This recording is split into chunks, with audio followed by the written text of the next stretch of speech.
welcome to another episode on Startups. I am Tamilore Akinkolie.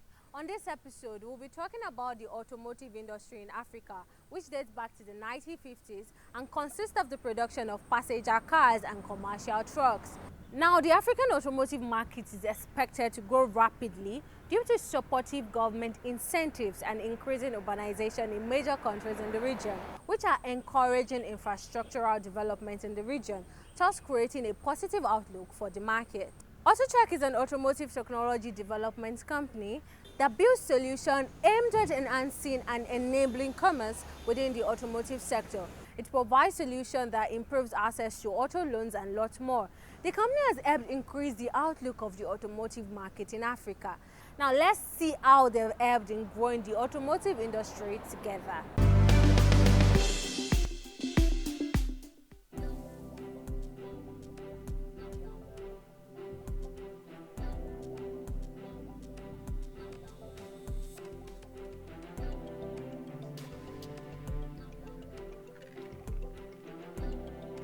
We're also customizing in terms of our base, our application base.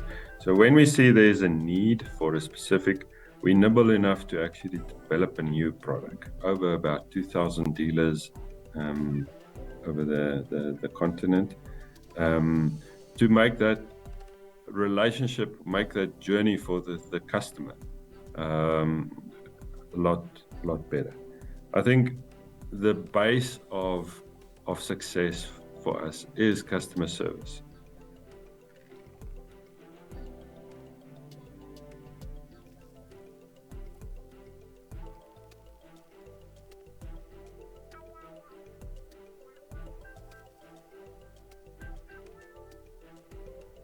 My name is Van der Merwe. I'm the CEO of AutoCheck Financial Services.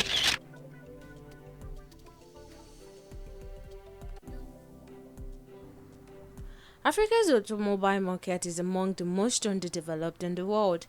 Apart from South Africa, Morocco, Egypt, and Algeria, the automotive market of the continent is considerably small in comparison to elsewhere in the world. To help change the narrative of the continent's automotive industry, AutoCheck is building digital solutions that will enhance and enable a seamless and safe automotive commerce experience across Africa. AutoCheck basically was established as a digital marketplace, bringing, partnering with dealerships to firstly list their vehicles, inspect their vehicles, and then be the intermediary between the customer, insurance companies, and financiers to actually enable mobility for the customer. The one thing that we wanted to achieve is to enable a mobility solution for all customers, to make the journey in terms of acquiring a vehicle comprehensive and easier. So what we've done is through our marketplace and through our partnerships with dealers, we basically inspect a vehicle. We identify if it's a good vehicle or a bad vehicle. All right. We identify all the issues that's involved in that vehicle. And as we go through the journey, we offer the customer a comprehensive transaction. So that includes tracking. It includes a maintenance plan on that specific vehicle. We include insurance.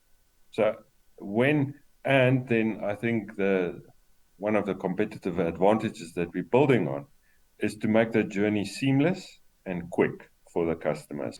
Running in about 8 African countries, AutoCheck uses technology to transform the automotive buying and selling experience for African consumers by creating a single market for consumers' automotive need, from sourcing and financing to after-sales support and warranties. But what we've done is we've automated the process very well. We have established ourselves in 8 markets. My real aim was to get the right people in the right positions, to get the systems that would enable, a smooth customer journey. And then thirdly, to look at the process that we implement in the African environment. And I think we've accomplished in a little bit of a year, we've actually accomplished a hell of a lot. We are going to probably announce some of our funding and debt initiatives that we've embarked on a few months ago, and we've been successful in that respect. I think our penetration, our interaction with our dealer partners has, you know, is gone up threefold. And the fact of the matter is, we are going to assist our dealers with new products, with wholesale finance, all those kind of things to actually make this journey better. In 2022, AutoCheck also launched its financial service, which started to provide a range of financing solutions for customers and business owners. The service partnered with car dealers and other service providers, streamlining the process where they can finance their sales of their vehicles. As the intermediary, as our marketplace actually interacted with financiers and wanted to promote this mobility offering, we recognize that banks firstly don't understand the asset, okay, the vehicles, and they don't necessarily trust the dealer. So the approval process took a very long time. So there was a gap in the market, gap in the offering, and that is when we decided to actually do financing ourselves.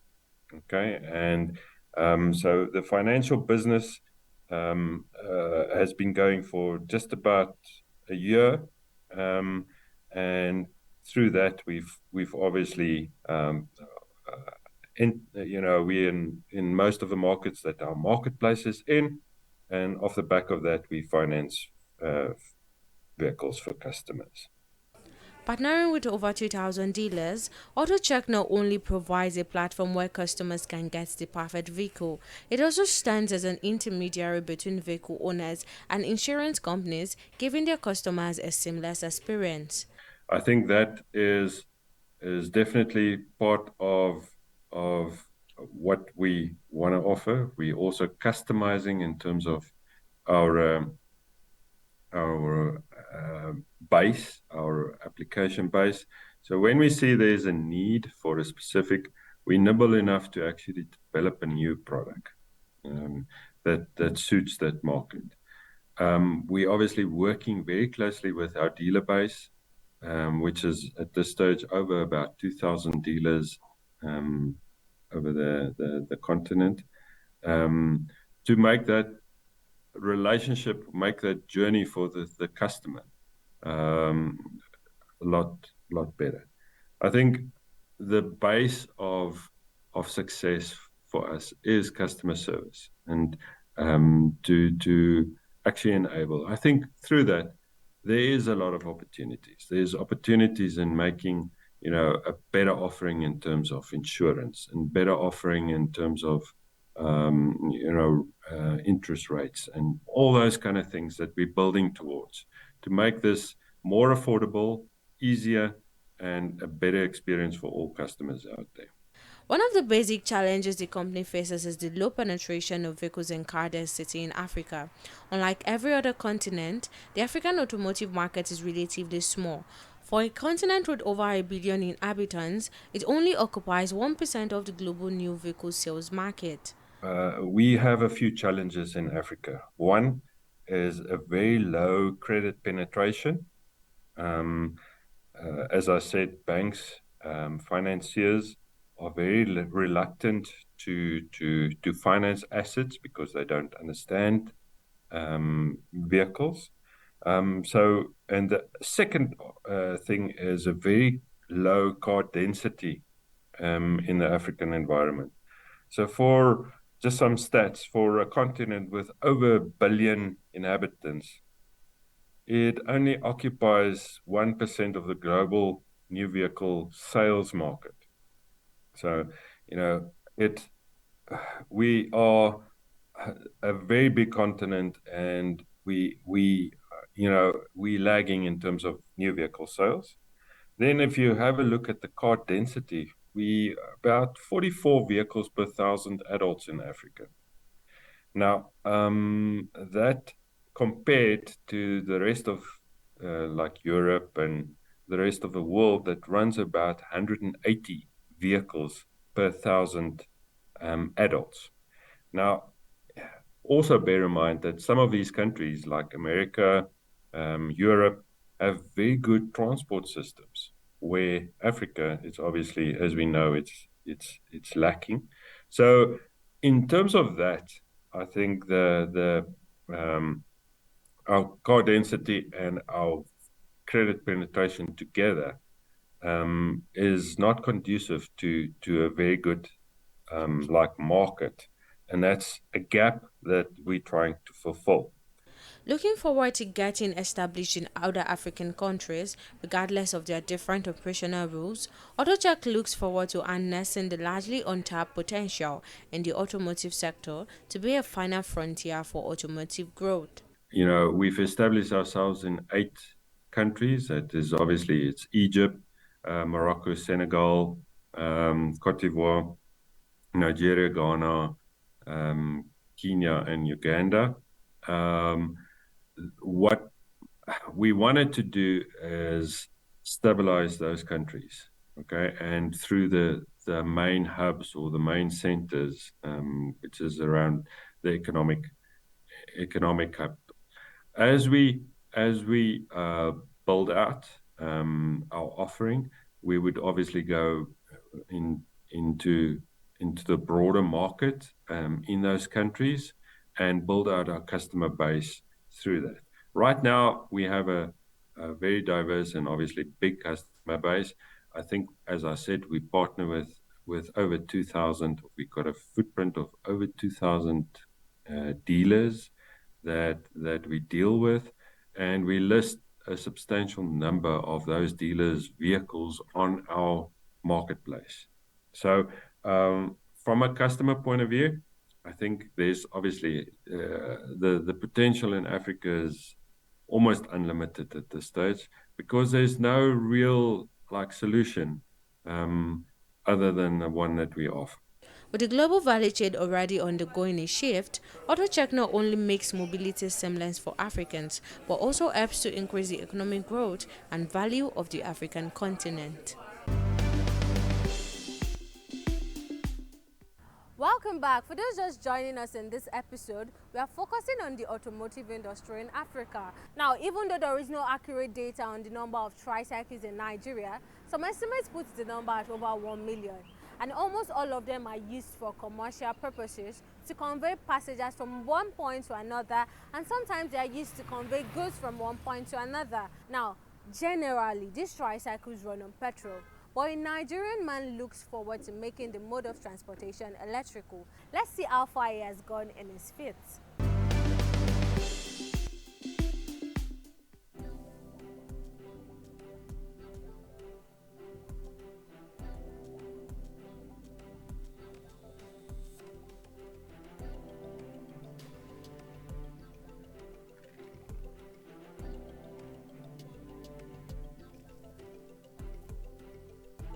The difference between this and the regular one is the regular one uses gasoline. That's one.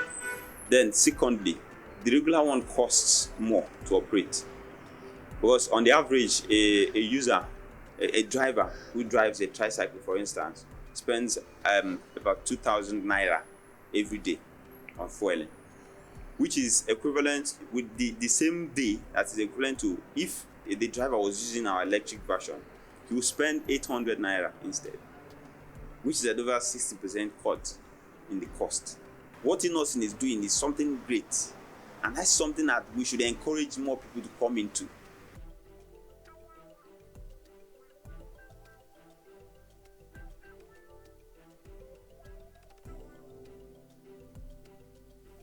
My name is Chukwemeka Eze, and I'm a co-founder of Revive Earth Limited.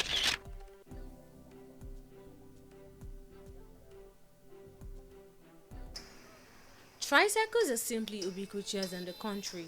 There is hardly any part of Nigeria where you don't find tricycles because it has become an important and integral mode of transport in Africa's largest economy.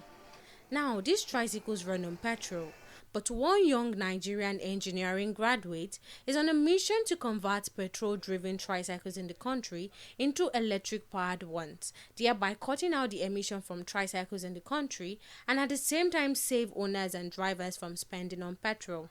It has been a dream, a vision to be part of the energy industry. And then the entire vision came with who I've always been from childhood. I've always been enthusiastic about how stuff works. I always wanted to get hands-on, like to play a role, and like having that feeling of a creator. Arrivet Limited is a startup, an e-mobility startup that is based in Enugu, Nigeria. And we're focused on making vehicles that are running on gasoline to run on electricity, on pure electricity. And we are doing this with existing vehicles. So we take existing vehicles and we convert them to electric. Existing vehicles are powered by gasoline. And then we have also come up with a kit that can be used to do this. And we are training people already on these skills so that we can have these agents scattered everywhere who are helping us with this retrofitting instead of building factories everywhere. Learning online and seeing the innovation from the existing electric vehicle organizations, coupled with the depreciating rate in the petrol reserve in Nigeria and the unearned opportunities in the country, Chukwuemeka saw the future wave in electric vehicles and ventured into it. Most of the activities in school were not hands-on. They were like mostly theoretical. Even when we go to lab, we were given scores. We were given values to go and plot graph and stuff like that. It didn't involve holistic research, and I didn't know what holistic research was. My heart was yearning for it. And I was doing it without even knowing what it was. So I would engage in projects, build circuits that just to feel it, see it work, and have the feeling that good feeling that I've been able to create something. I always wanted to create things. So right from my third year, it was my second year that I got my own computer. Then I started digging deeper and deeper and deeper through the internet, YouTube, blogs, and all of those things. I started seeing the works of Tesla, the works of all these automobile companies in America, in the whole of Europe. And I was fascinated by the electric vehicles. Then the electric vehicles were already ubiquitous. Tesla was doing a great deal of work, and I saw their work as some serious innovation, something that would be the new world, the new way of transportation. And I quickly saw that there's a future of transportation in it, in the sense that it would be easier to build a robot car that is run on electricity than the one that runs on gasoline. Seeing himself as a key player in the industry by bringing people out of poverty, Chukwuemeka started by building a power automation tool that helps to optimize the energy consumption of solar systems. Where I started was to build power automation tools that just help to optimize the energy consumption of solar systems or even regular electricity systems. So that if a consumer were to plug these systems to their houses, they will not have much difficulty in switching from one source to another. And considering that there will be many sources, so that if I wanted to switch from solar to NEPA, I'll do it when I need to do it, when I know that I'm maximizing either of the two. So if there is peak sunlight, I'll switch to solar. Before conversion of each tricycle, Chukwuemeka and his team ensures that the tricycles are in good working condition to guarantee that the new components added to the new model are fit for people who make use of it. Inside there, they make ready every kit. There are some components that we need, not just the electric motor or the battery. There's the controller, I told you already, is like an inverter.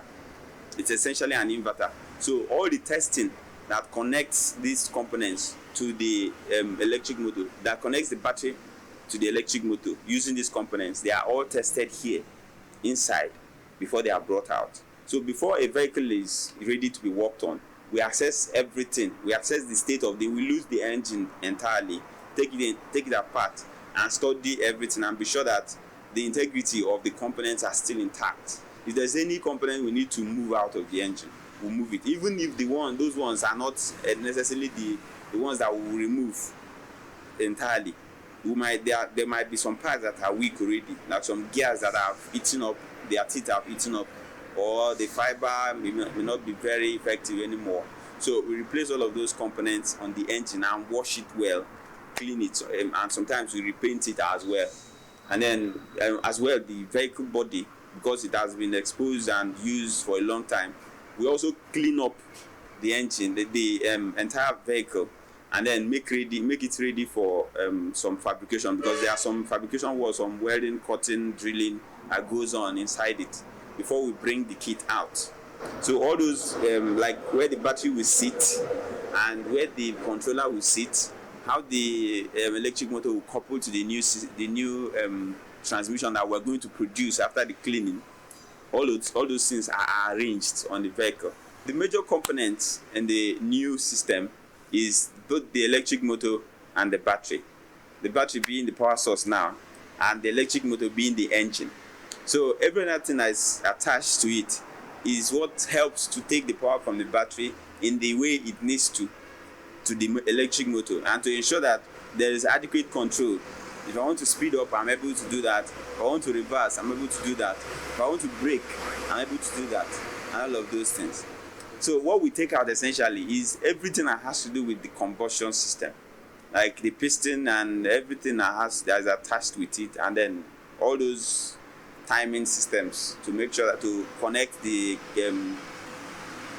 ignition, that's the spark plug system, to time it with the engine, the piston, the rotation, and so on. All of those things are removed. For electric cars to work in any country, then electricity has to be readily available. Unfortunately, Nigeria can't boast of having a constant supply of electricity. In Nigeria, almost 80% of those with access to electricity power gets less than 12 hours a day, and about 47% of the population don't even have access to power at all. And this challenge has made Revive Earth Limited to come up with an electricity charging infrastructure that is not dependent on the current electricity generation in Nigeria. We've come up with a system now that is not going to be so heavily dependent on the present generated electricity for the country as a whole. We're looking at going into solar and all those other combined renewable energy sources that we can harness and use it to power the charging stations. We call our charging stations, instead of having large charging stations where you have like multiple stands inside one, we have a simpler version where we can have it distributed across a large area.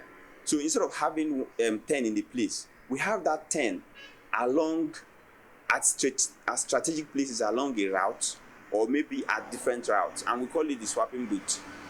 So these swapping booths will now hold batteries, charged batteries, or they are able to just, if you want, you could just slide in your batteries there and they'll charge, and then afterwards you can take them out from there and continue your business. Or you can come there whenever your battery depletes, and then when you match your battery ID to the battery there on the booth, you're able to take a charged battery and then put your own there, because your own would have been ascertained to match the exact specification of the one in the booth.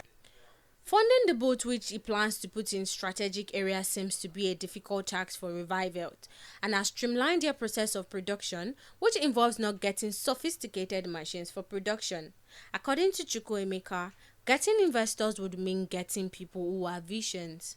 The greatest challenge so far has been funding, because most times when you tell people the possibilities here, especially people who tend to see the business aspect, what they really see is the challenge with charging. That we don't even have electricity. Nigeria is only able to generate very low quantity commensurate with the large demand that is currently available, and most of which are domestic demand. So then where we see the limitation now in the project is in the funding for the charging infrastructure. So the challenge now is to actually get funding to set up these booths at strategic places. And then this is going to require individuals as well who believe, who have vision in that area. We've been able to talk with some people in that aspect, but then we've not sealed any deal yet. But that funding aspect is the major challenge, because it also affects our processes. Even though we have been able to streamline some of our processes, we're still not able to get sophisticated machines that allow us to cut production time. Chukwuemeka's invention has made maintenance of tricycle cost effective, as they have low maintenance and give zero emission. Chukwuemeka therefore pleads with the government to encourage creative young people like him to push the economy to a better place. The difference between this and the regular one is the regular one uses gasoline. That's one. Then secondly, the regular one costs more to operate, because on the average, a driver who drives a tricycle, for instance, spends about 2,000 naira every day on fueling, which is equivalent with the same day, that is equivalent to if the driver was using our electric version, he will spend 800 naira instead, which is at over 60% cut in the cost. What Innocent is doing is something great, and that's something that we should encourage more people to come into. As a government, we could encourage young people to come into this by supporting them, if not even giving them money, but making sure that the necessary policies and regulations are put in place. While young people are equipping themselves with skills beyond the classroom and getting exposed to new and different career paths, this presents their efforts in transforming Africa.